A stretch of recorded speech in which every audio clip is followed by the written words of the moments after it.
Now, I had seen Diane in San Francisco, but I never really talked to her. So we started forming this friendship. Diane's like, of course, she knows I want to go because the letter was read out loud.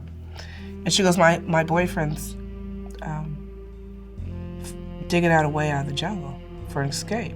And I said, well, I want to go. I want to take Jakari. She goes, basically, I don't know. She goes, well, I've got to talk to Richard. And it was Richard Clark, who I always say is my Moses, and Diane's my Harriet Tubman. And they said, so Diane says, well, I have to talk to Richard about it. I said, well, tell him I really want to go, and I want to bring Jakari. I'm not a threat. I want to leave. I want to leave. Because I didn't want her to think that I was a plant. And if I'm a plant, that means I'm going to find out who's in the group that wants to leave, and then I'm going to tell on them, and then it's going to be unfortunate circumstances for them. I didn't want that. On the 17th of November, there's a plane flying overhead, and they've landed in Port Kaituma.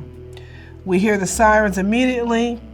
We run to the pavilion where we gather as a group, as a community, when there's a meeting or whatever else. The Congressman Leo Ryan, we had heard that he's going to come and visit because people are complaining that they have no access to their family and they want to check on their loved one. They come in on their own risk. That's what I figure. So if you want to see your congressman tomorrow, stick around. He may come in. I don't know how long he'll stay, but I can assure you that if he stays long enough for tea, he's going to regret it. We have visitors, and I want you all to go get cleaned up, put on your Sunday best, and don't talk to anybody unless you've been told to talk to anybody. Okay. So Diane comes to me, she says, we're leaving tonight. I said, okay. So I was standing next to my mom, and I just said, Mom, there's a lot that's happening here. Because my plan was to get out and get my dad, and then bring my dad back and have him get my brother and my sister if she wanted to go, and my niece and nephew out, and my mom. And so she looked at me and she goes, baby, I'm tired. And I said in my head, okay, I'm gonna get you home. Diane comes to me and says, we can't leave tonight, we have to leave tomorrow. What? Because Vern Gosney passed a note to a reporter saying he wants to leave. So we're like, okay, so now we gotta be on high alert because they know people want to leave and they're trying to get out with the congressman. Diane came by and said we're leaving in the morning to make sure that we, meet at the kitchen about 9-ish or so. I met them had Jakari, met them at the kitchen. And Joe comes and he says, where are you going? So Richard says, we're going on a picnic. That is the most ridiculous excuse you could ever make for a reason to go anywhere, because we don't have a refrigerator that we can open to make a lunch to go on a picnic. We have no access to any food after mealtime is over, it's over. So for him to use that as an excuse, it was so ridiculous. Joe didn't even comprehend it. It was so ridiculous. And so Joe says, I'm taking Jakari, so he grabs Jakari. And Richard looks at me and just says, don't panic. So I go see my mom because she's at the library. And I said, Mom, I just want to tell you I'm going on a picnic. And she goes, a picnic? My mother knew me enough to know that there's something going on. And I said, yes, a picnic. And so I was able to hug her and kiss her and tell her that I loved her. And so I go back to the kitchen, and here comes Joe. He hands me Jakari, he says, don't go on a picnic, it's not a good day. He's still not registering this picnic reason, right? But then someone says, your sister's looking for you.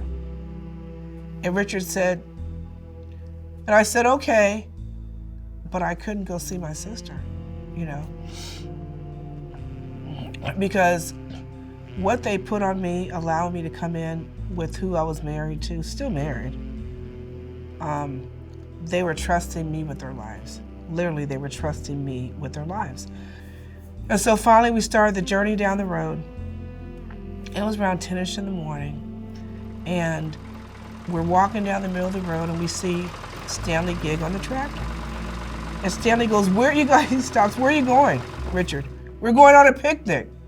He goes, well, hurry up, get back. Nobody is comprehending this picnic story. And so we continue to walk down the road, and we're picking up our pace, and then Richard goes to the left, which is where Port Kaituma is, also where the piggery is, and that's where he worked. So there's some bushes, so he's digging for stuff, right? He's digging, and we're like, what? I don't know. I'm not saying too much of anything, right? I'm just being quiet. But I'm wondering, what are you digging for? We have to go. And so he's digging for some parcels that he put in there. Well, Diane makes Flavor Aid for the kids with Valium to try to keep them quiet. So Jakari's already feeling sleepy, right? So he's feeling the effects of that medication. My goal was to get my son out. And I said, if you see me shot dead, you get my son out. That's the whole reason for this. Not just me, but my son. We had exchanged numbers in case some of us don't make it. Here's the relatives' numbers, to call, to try to contact, because we were prepared to die. We were prepared to die that day. Port Kaituma is left and Matthews Ridge is right. So we end up getting lost in the jungle for a while. And we're moving quietly, but we're so close to the guard shack that we can hear their voices. So now we're moving further away. And finally we come to a clearing.